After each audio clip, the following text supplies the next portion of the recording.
The purpose of studying saintly lives is because saintliness is something that we should aspire to. We don't necessarily have the language for that. Vedanta will talk about moksha. Uh, the yogis will talk about kaivalya, isolation. Buddhists will talk about nirvana. And Christians will talk about heaven or paradise or something along those lines. And so this is in reference to an end goal, but how do we start? Because the saintliness is for now. And how do we recognize a saintly life? The Bhagavad Gita gives us some guidelines. It tells us of somebody who is described as somebody who is steady, sthita prajna, somebody whose wisdom is steady. And the mark of a saint is that history and those around history and those who were familiar with the personalities will say, this person led a saintly life. That is, that they were dedicated purely to giving. Most people are dedicated to receiving, but these people are dedicated to giving. If you asked a young child, such as myself, at the age of 5, what do you want to be when you grow up? I would have said a saint, having no idea what that means, a kind of romantic notion. But there are 2 lives of saints that we can easily study with a view to emulating them in some way. It's no accident that Swami Yogananda carried around with him a copy of the Imitation of Christ. And so how does a person of steady wisdom walk? How do they talk? In fact, you see, if you have a personalized Ishtadevata of a historical type, such as, let's say, Ramakrishna, or a Sharada Devi, or a Christ, or a Buddha, or a Rama, or a Krishna, then it is important to know how they walked, what they would have spontaneously said. In other words, what was their internal wiring? How did they think? How did they formulate answers to questions? How did they elevate another person? Most people will use a human encounter to make a complaint or something, or talk about the world as it is, in negative terms. It could be the weather, it could be the political situation or social situation, or the work situation, or the family life. But the characteristic of somebody who is sthita prajna, or steady wisdom, is different. They will have a kind of austerity of speech that is also mentioned in the Bhagavad Gita, which leaves a person better off. You have a human encounter, and the person's presence alone will transform them. Those great, great incarnations had the capacity to transform by a look, by a touch. But other saints, it will be by their presence, by their words. 2 people can say the same things, the same words, and one will inspire and the other one will not. So energy is required. What we call prana is required. These great saints, therefore, had control over energy, understanding that energy was divine and can be channeled, not only in a transforming way for oneself, but for others too. Since today is Swami Yogananda's birthday, his Titha Puja, he was such a great saint that it fills one with awe to belong, even as the youngest member, to the order that contained him. This was somebody who had met him, somebody in the monastery, regarding him, from one of the young members of the monastery. And the commentator here says that Swami Yogananda commanded great love and respect from all the lay and monastic disciples of the Ramakrishna order. He was one of those whom the master spotted out as Ishwara Koti. That requires a little explanation.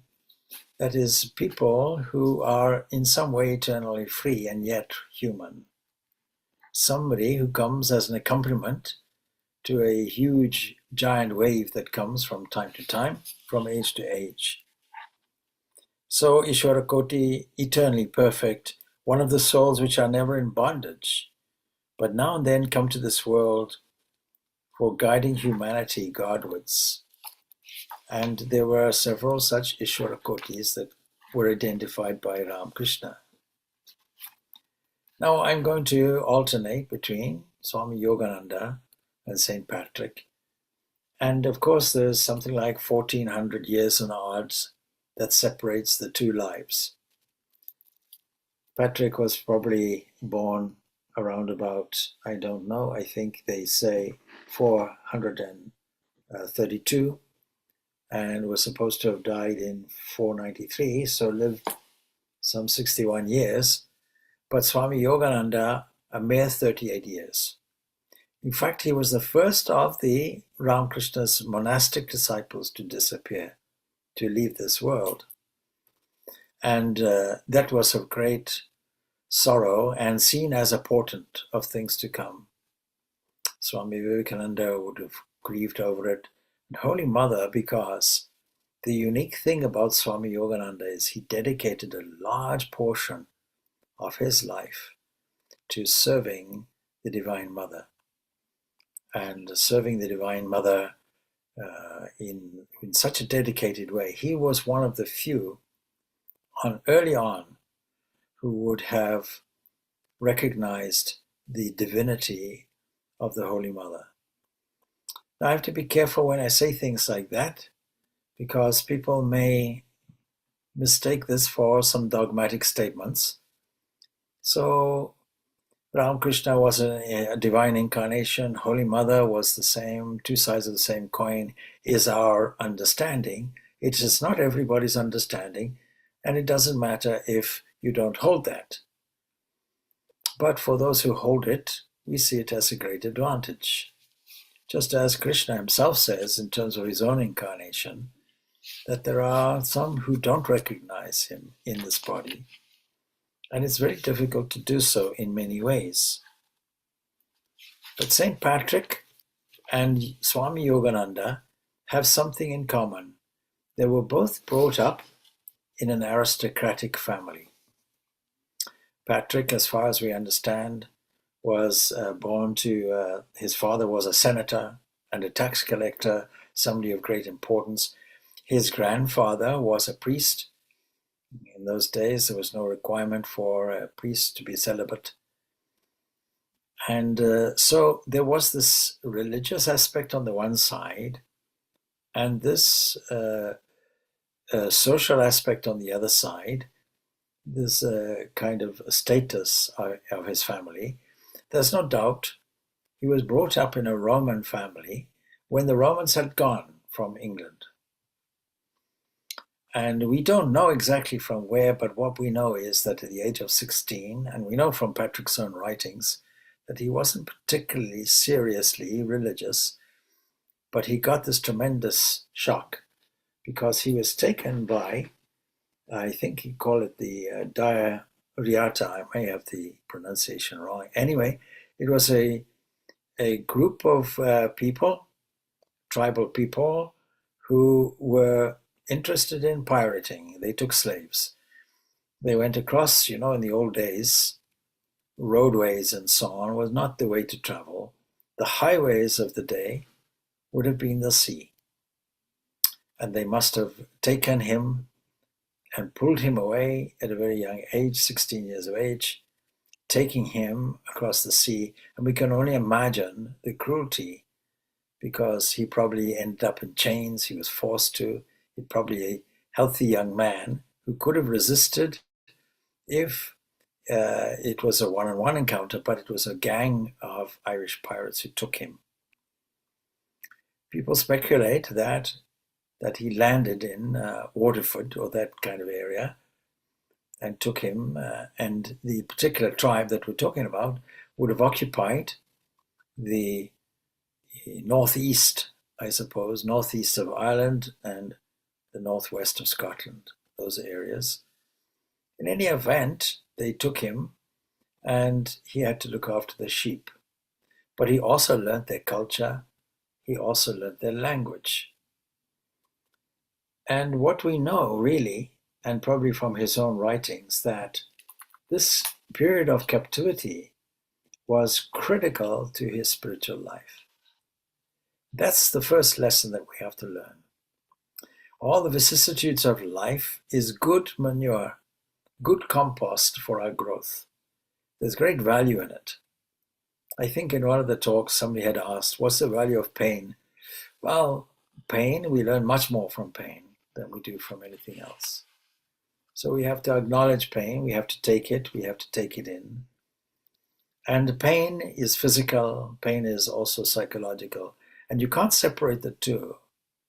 If your back is paining, then you won't be in such a good mood. Somebody may say, and spoil your relationships, good morning, how are you? What do you mean by that? What are you trying to imply? Might be a reciprocal statement, and the person doesn't understand that you're in a severe pain.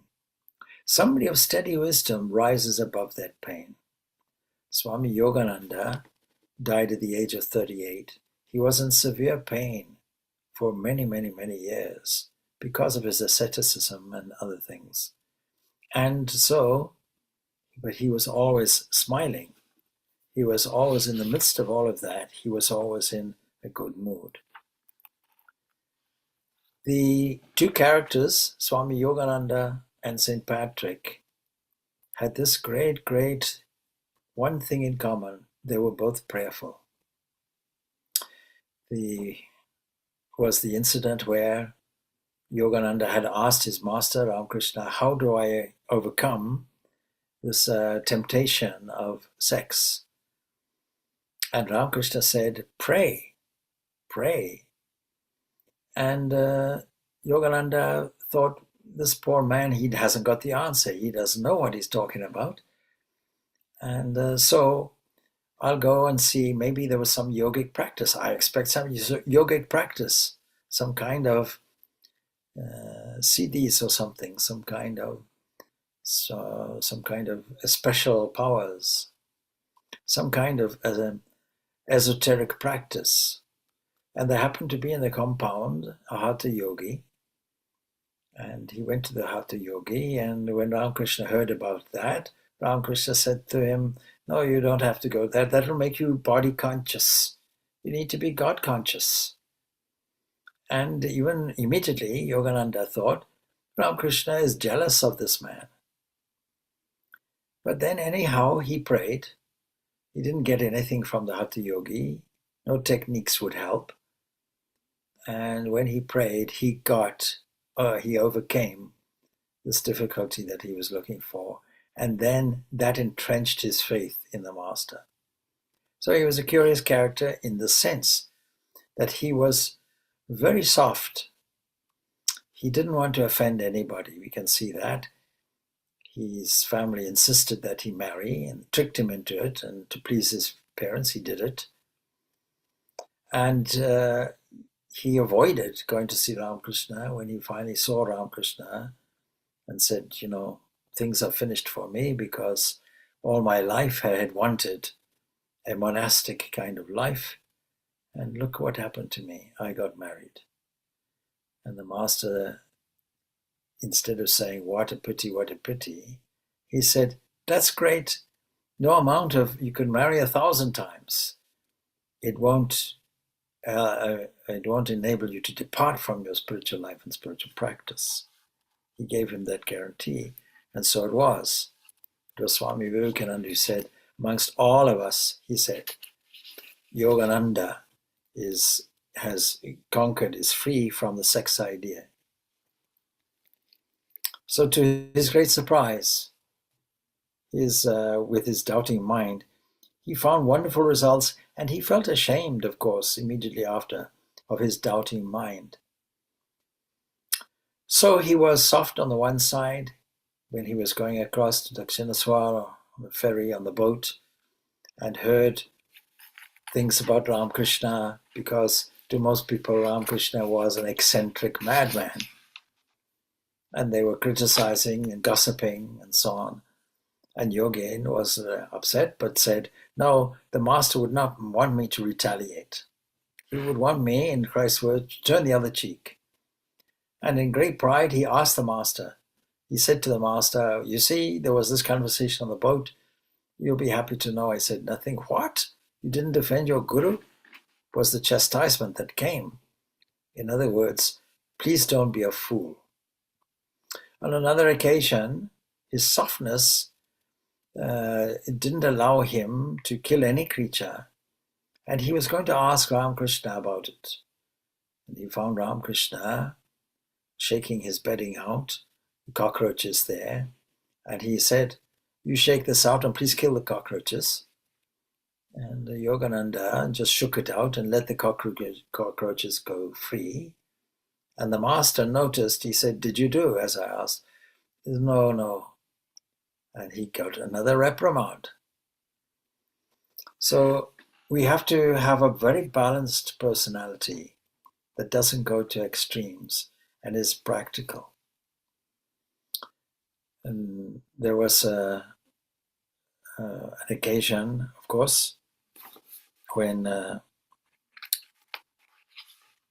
Yogin was staying with the master, and he noticed the master had got up in the night, and a suspicion arose. He's gone to the Holy Mother. He teaches all of this purity and chastity and so on and so forth, but at night he's probably going to see his wife. This was way before Yogin had this great dedication to Holy Mother.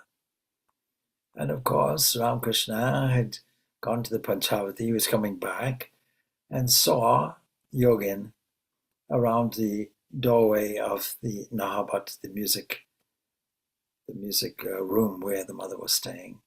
What are you doing? And the master didn't reprimand him. The master said, yes, it's good to test sadhus. But Yogin lived with that guilt for the whole of his life because he had this doubt in him. Now, if we shift now 6 years, St. Patrick, or Patrick as we call him at the moment, was sitting tending sheep. We can only imagine the kind of weather, the kind of environment, the kind of misery, not to mention the fact that he would have missed home. But such circumstances give him this inspiration, and it is a visionary inspiration. And he feels there the power of prayer. So prayer is the common element that we find in Yogin and Patrick, and therefore is the clue to all of us as well. Then what do we mean by prayer? Well, if we have a personal relationship, in other words, a devotional attitude toward the divine, the prayer then is exactly as one would talk to the most intimate friend that you have, the most intricate and intimate confidant. Because closer than breathing is this entity. When we understand and explore the full capacity of this Ishtadevata, his chosen ideal, there is this infinite aspect, the pure consciousness aspect. The totality is there. We approach the totality on the corner, on the edge. And as we do that, we explore deeper and deeper and deeper until we get overwhelmed by the presence. You have to understand that when Ramakrishna had a vision of Kali, it wasn't as an entity with arms and hands and so on and so forth like the statue. He doesn't describe it like that. It's a much more profound experience with waves and waves of billowing waves of light approaching me from all directions, engulfing me. That kind of description was there. And so prayer, it was prayer then that gave him the inspiration, a voice, an internal voice that said, you go, you find this boat. And so he would have trekked some 200, he would have escaped actually, some 200 miles and reached the boatman there, and the boatman turned him down.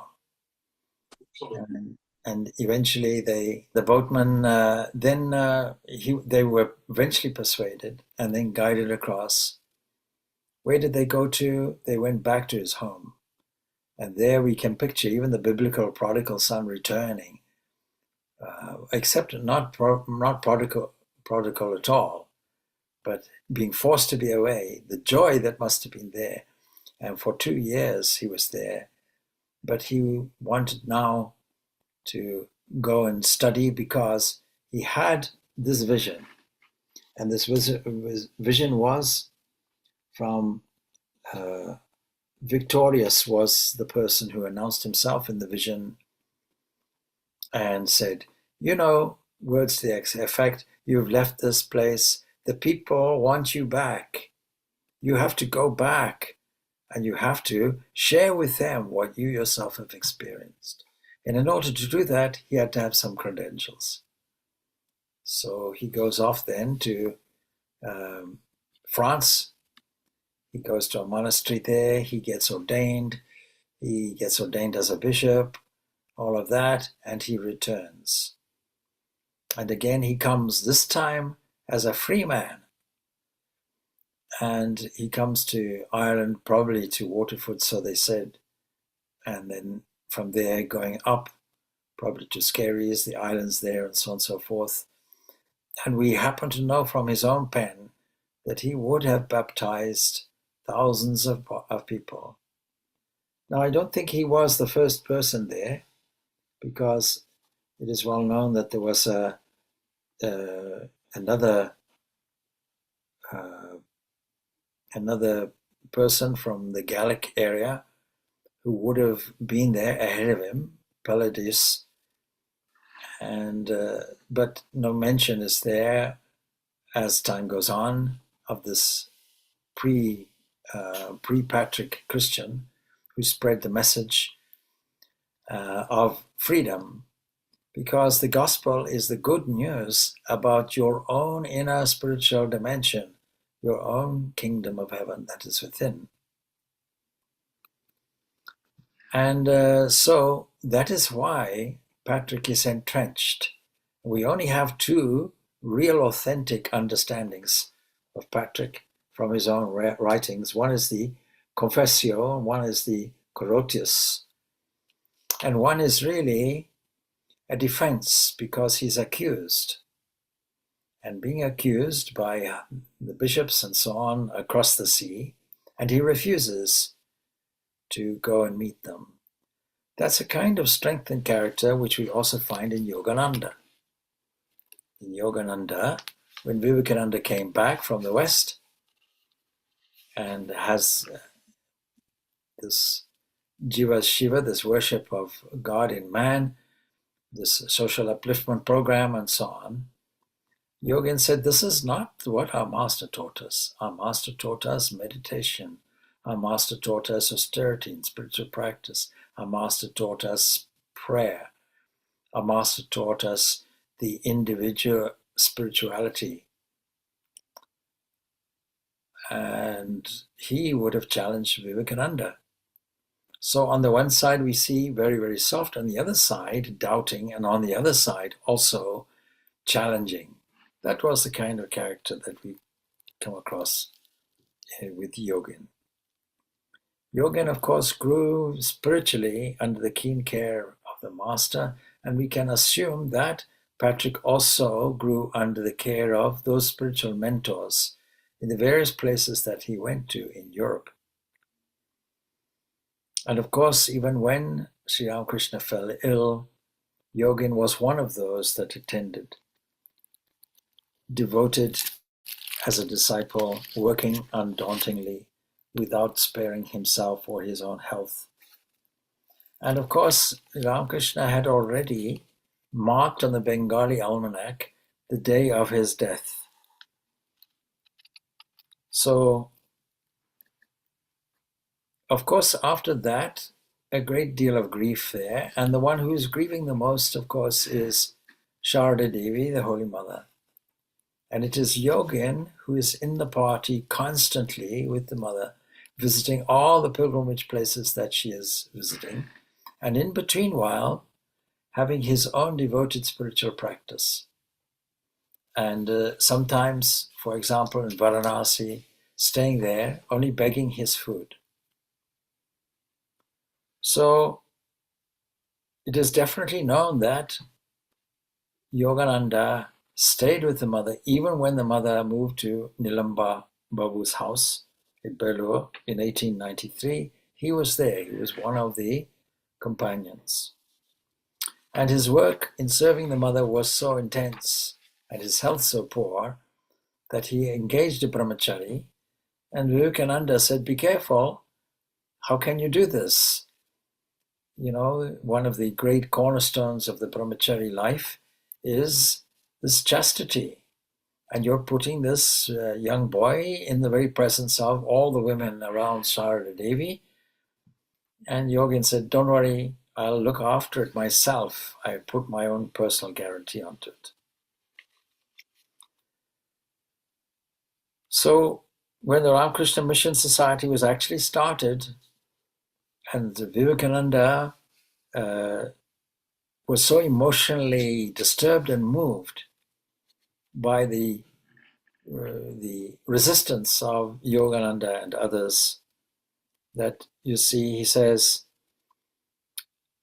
in his defense, he says, "Although your contention is that Sri Ramakrishna wanted all to devote their time and energy exclusively to spiritual practices, and that Swamiji is deviating from the Master's teachings, starting an organization on his own initiative, it provokes the great Swami Vivekananda to say, and made him unconsciously reveal part of his inner life at the same time, that he, that is meaning himself, was too insignificant to improve upon the teachings of the spiritual giant Sri Ramakrishna. If Sri Ramakrishna wanted, he could create 100, or hundreds, in fact, of Vivekanandas from a handful of dust, but that he had made Swamiji simply a tool for carrying out his mission. And Swami Vivekananda had no will but that of the Master. Such astounding faith had the effect of winning over Swami Yogananda. He became convinced. And in fact, he became the vice president, the first vice president of the Ramakrishna Mission Society. There was another occasion when, as I say, Yogananda uses his own judgment and the great critical faculty. He was able to challenge this Vivekananda, though his love for the leader was very, very deep. Indeed, one who dared examine the conduct of his guru with a critical eye before submitting to him could not spare his own brother disciple, his own Guru Bhai. Anyway, 2 years after the incident that he was challenging Swami Vivekananda, Vivekananda was accused again by some of his Guru Bhais of not preaching the ideas of their master, who had insisted on bhakti and on spiritual practices for the realization of God, whereas Swami Vivekananda constantly urged them to go about working, preaching, and serving the poor and the diseased. And so Yogananda himself starts a discussion. And at first, there's a light-hearted mood on both sides. But gradually, Swami Vivekananda becomes very serious, till at last he was choked with emotion and found visibly contending with his love for the poor and his reverence for the Guru. Tears fill his eyes, his whole frame begins to shake. In order to hide his feelings, he left the spot immediately. Of course, the atmosphere was very tense thereafter, and nobody dared break the silence. But a few minutes later, some of the Guru Bhais went to his apartment, found him sitting in meditation, his whole frame stiff, tears flowing from his half-closed eyes. It was nearly half an hour before Swamiji returned to his waiting friends in the sitting room. And when he began to talk, Everyone found that his love for the master was much deeper. Anyway, all of that aside, he was not allowed to talk on that subject. And Swami Yogananda and others took him away from the room to divert his thoughts. So you can see he actually commanded respect for his challenging attitude, but also for his submissive attitude, his wisdom coming in. And he was one of the earliest monks, Yogananda, who discovered, as I say, the extraordinary, rare simplicity and holiness and sanctity of the Holy Mother. Now coming back to Patrick, what can we say about him? Again, you see, we can follow his adventures, and after 1400, 1500 years, more than that, then much of the mythology comes in to all these personalities. Fortunately, we're close enough to Swami Yogananda to understand the details of his life. He's the one person where we don't have any recorded teachings. And he's the one person whose individual spiritual life we don't have much on record. But suffice to say, service of the mother alone was a great, great tapasya. The details of St. Patrick, they come up we get a glimpse of the historical journeys from the various places that are associated with this St. Patrick. One would be Slemish in County Antrim. When he was captured by raiders, it seems that he was enslaved here. And there's one theory, of course, that he herded sheep in that place, in the countryside around Slemish. But there's another theory that Patrick herded sheep near Killala Bay, at a place called Fochil. And then there's another place associated with him called Saul Monastery. It's claimed that Patrick founded this church in a barn, and it was donated to him by the local chief called Dichu. The one thing we do know about Patrick and others who had this missionary movement in the country is they really never clashed directly, militarily or by force or any other thing, with those who were already there. There's the famous story about the Hill of Slain. Actually, if you go to the Hill of Tara, you look across, there's the Hill of Slain. And there, of course, it's a highly mythologized 7th century life of Patrick. But there it said that Patrick lit a Paschal fire on the top, on the hilltop. He did this in 433. He did it in defiance of the king, the High King Loari. My pronunciation may not be correct here. And the story says that the fire could not be doused by anyone but Patrick. And it was here that he explained the concept of the Holy Trinity using the shamrock. And then, of course, we have Croagh Patrick. All the time when you go to Croagh Patrick, and I have to confess I have never been there, and you catch pilgrims going up on their knees with great, great devotion. It's claimed that Patrick climbed this mountain and that he fasted on its summit, and he did it for 40 days of Lent, a period in which we are in now. And so today, this place, Croagh Patrick, will draw thousands of pilgrims who make the trek to the top on the last Sunday in July. And then there is Loch Derg in County Donegal, Red Lake. And there it's claimed that Patrick killed a large serpent on this lake, that its blood turned the water red. That's why the name is there. And so every August, pilgrims spend 3 days fasting and praying there on the station island. Now, what's the point of telling all of these things? Of course, he was supposed to be the first bishop, really, of the whole of Armagh and Ireland as such. And it's claimed in Armagh that Patrick founded a church and proclaimed it to be the most holy church in Ireland. And so Armagh is today the primary seat, actually, of both the Catholic Church in Ireland and the Church of Ireland. And both of the cathedrals in the town are also named after Patrick.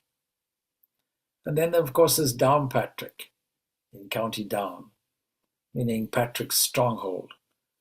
And it's claimed that Patrick brought here after his death, and it was brought there and buried in the grounds of Down Cathedral. And then, of course, there is across the ocean, or across the sea, I should say, Glastonbury Abbey. It's claimed that he has an association there as well. There's something called St. Patrick's Chapel. What's the point of mentioning all of these places? Drogheda is there, associated with him. Ardpatrick in County Limerick is associated. So many things are associated with him. Is because a saint leaves a legacy. Whether it's mythologized or not, the saint leaves this legacy. And certainly, we know that Patrick left the legacy. We have this big St. Patrick's parade. I don't know how many of you went to it yesterday, along with all the tourists in the whole world, but a beautiful festival there, inspired actually by the expatriate Ireland, or the Irish people in different places throughout the whole world. And there are more Irish people, of course, who are a diaspora throughout the world than there are in Ireland itself.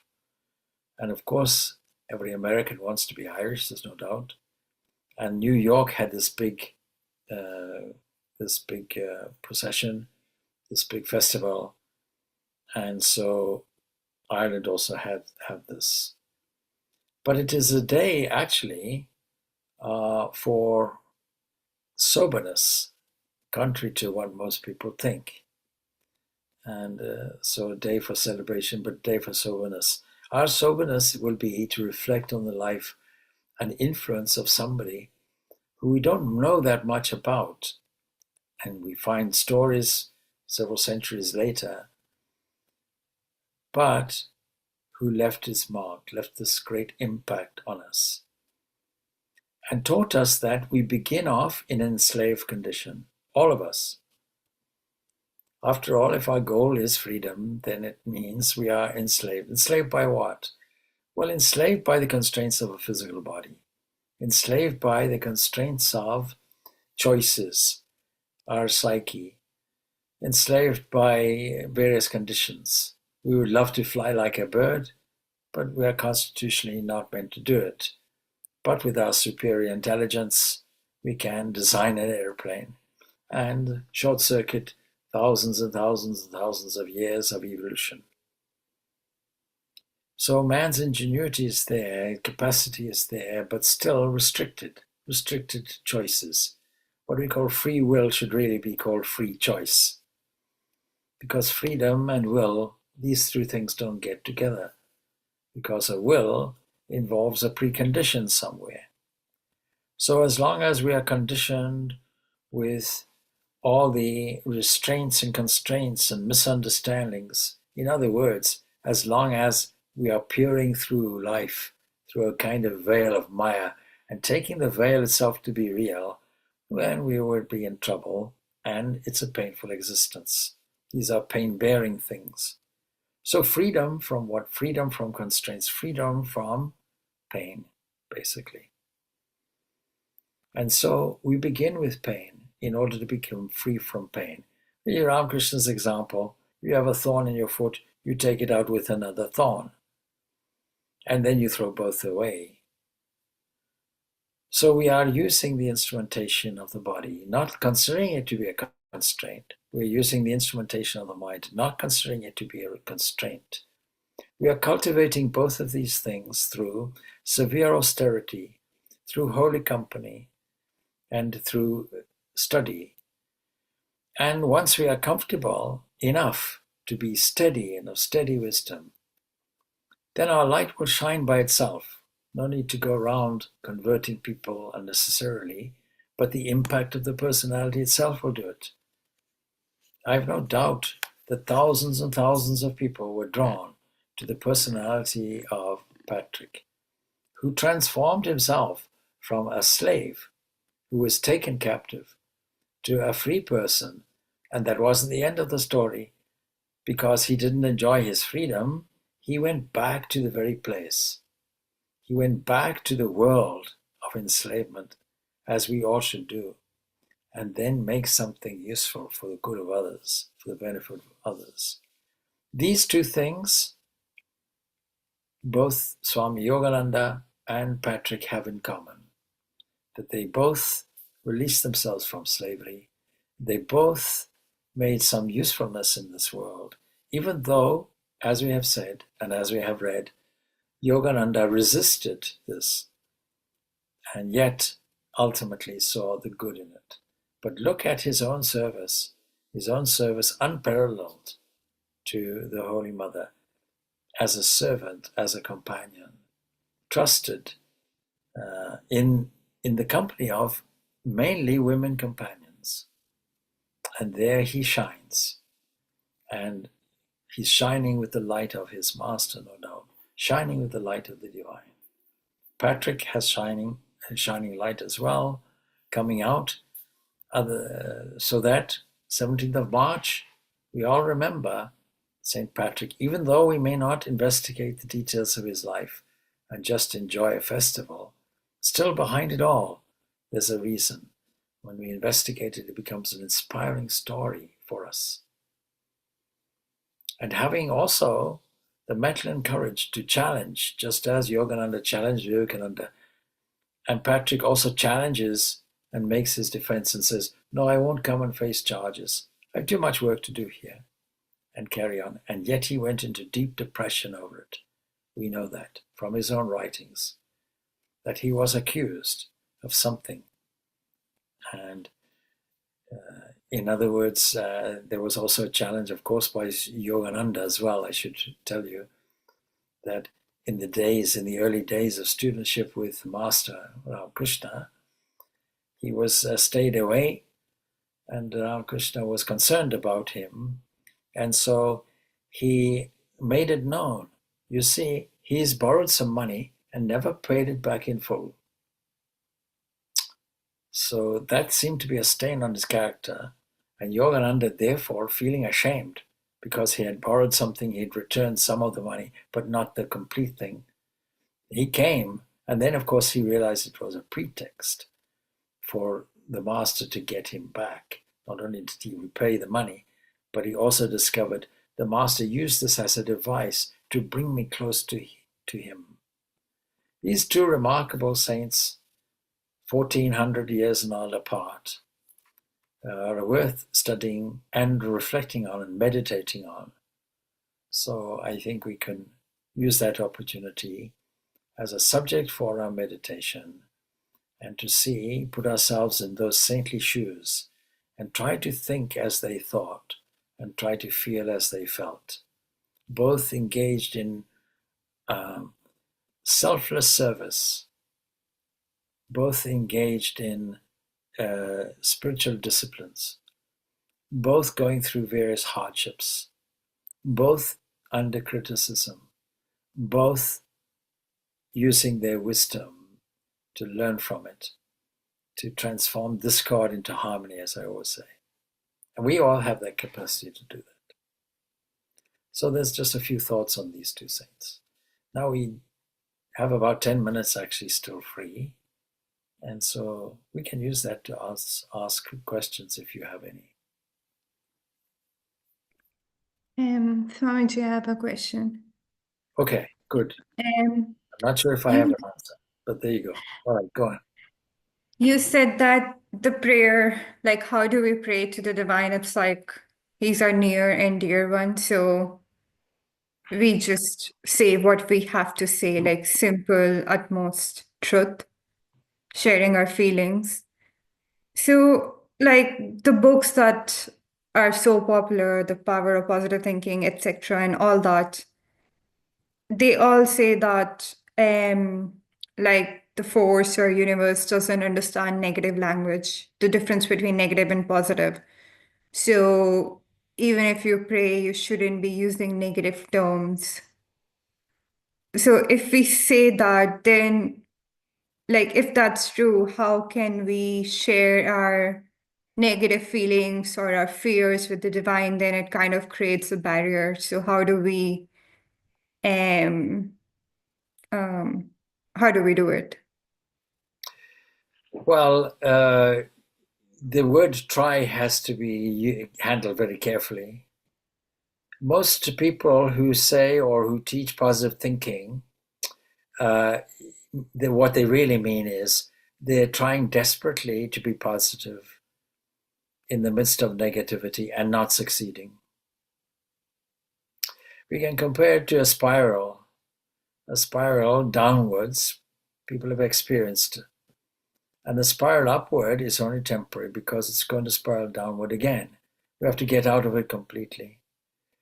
And so we may approach our nearest and dearest one not with a negative complaint, but with a human expression, this is how I'm feeling, and then wait. And the waiting period is a filling period, filling up with divine glory. You know, if the sun were a person and you were having a conversation with the sun, in proximity of the sun, enjoying its warmth and radiation, and gazing on the sun, would you be saying that is negative? Bathing in the sun's glory, would you not simply stand in adoration, wonder, and thankfulness? So the initial conversation is there, but the listening is the real prayer. Prayer is listening.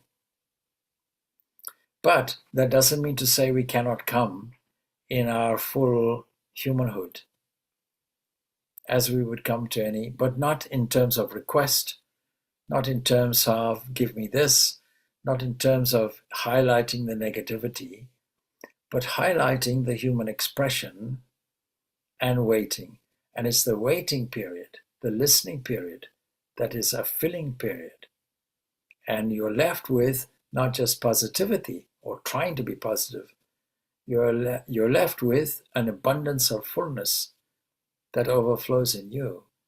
That is the culmination of prayer. Now, the Bhagavad Gita says there are several types of people who pray or who worship. The person who's in real trouble, well, it's okay. It's better to not finding any human resource to solve things. Then you go to something that is obviously more powerful. And it is true that if you go with a deficit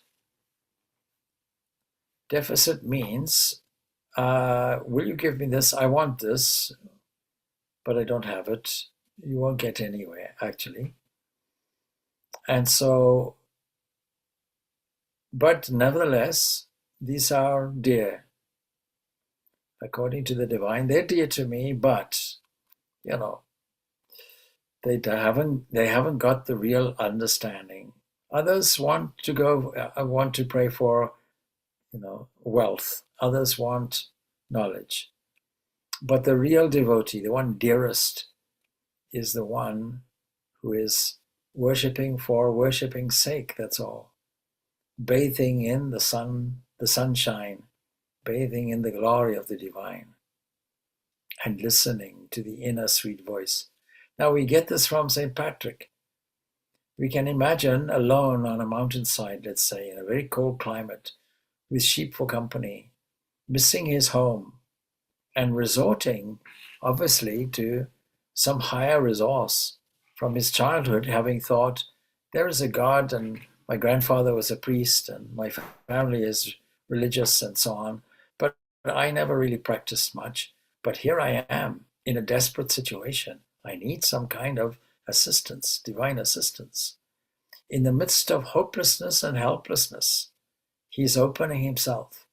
And at that moment, he's getting filled.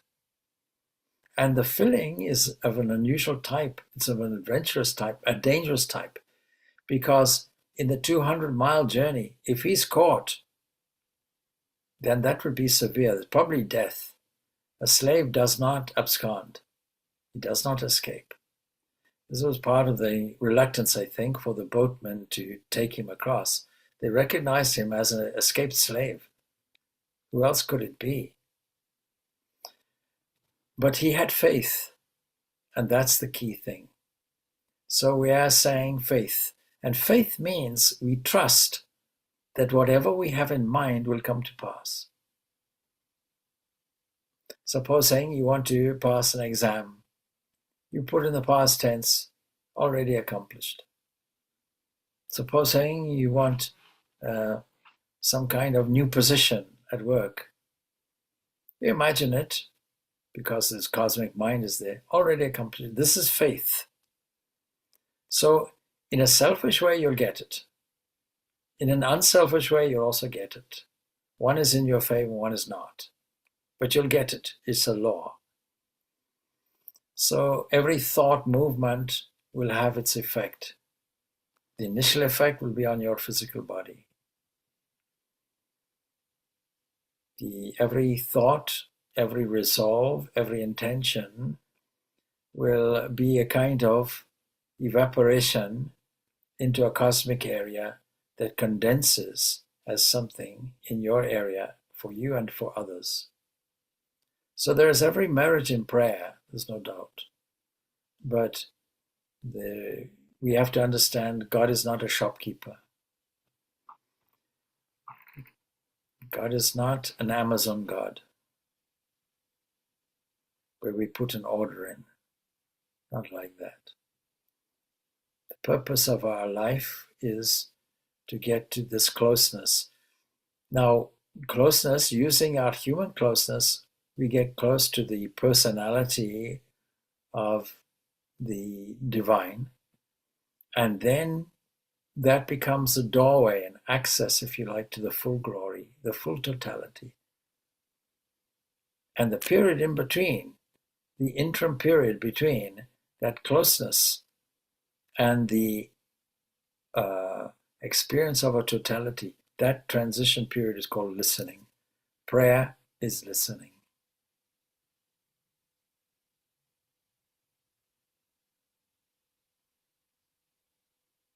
And although we don't have any details of Swami Yogananda's, meditations or anything like that, and no on the teachings and what have you, we do know that he spent many periods of time in austerity, in Varanasi, in other words. In other words, in solitude, taking whatever the divine supplies, maybe some bread and water for 3 days, something like that. And yet being content, being happy to be the recipient of divine grace. That's all. Being in the company of the divine.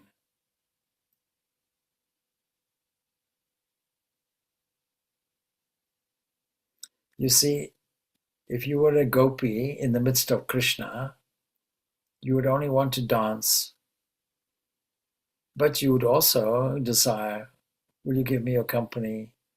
May we have a glimpse of your sweet lips and your beautiful form and your peacock feathers and your playfulness and all that. And when it's gone, I miss that. Where is it again? A pining takes place. So that pining is also an emotion and can be expressed. I pine for you. And also an acknowledgement of yourself, an observation. My mind is going down, my mind is going up. My mood is going down, my mood is going up. Like an elevator. It's going down, it's going up. Well, we don't want the up and down. We want to stand aside from that and enter into something much more glorious.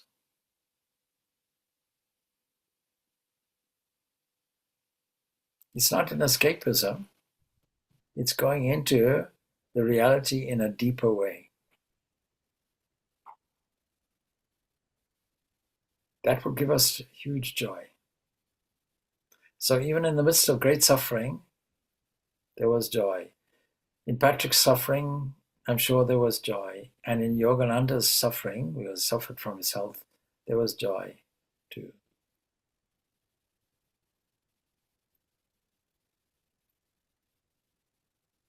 Thank you so much. Well, we leave it at that. Om Shanti, Shanti, Shanti. Peace, peace, peace be unto all. Thank you, Swamiji. Thank you, Swamiji.